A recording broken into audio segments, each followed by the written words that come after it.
Masungit daw sabi nila, di nila alam bawat utos sinusunod. Dahil iyon ang tama, hindi pwedeng magkamali kahit gusto kong umiti. May pamilya akong uuwian, kaya kailangan maging matatag. Hindi ako nandito para husgahan ka, nandito ako para siguraduhin ligtas ka. Kung minsan mahigpit, minsan tahimik lang, trabaho ko to, hindi personalan. Ako ang gwardiya sa dilim at liwanag, habang tulog ang lungsod, nagbabantay walang pagod.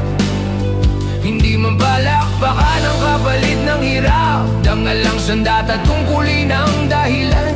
Ako ang gwardiya, tahimik na bantay, hindi basta nakadayo, may pinanghahawakan. Kahit maliitin, kahit di pansinin, tatayo pa rin hanggang matapos ang tungkulin. Nandito ako para siguraduhin ligtas ka. Kung minsan mahigpit, minsan tahimik lang,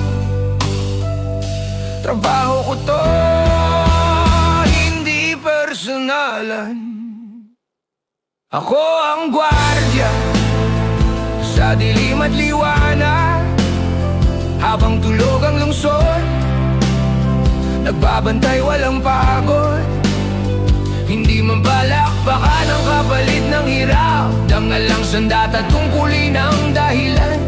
Ako ang gwardiya, tahimik na bantay, hindi basta nakadayo, may pinanghahawakan. Kahit maliitin, kahit di pansinin, tatayo pa rin hanggang matapos ang tungkulin.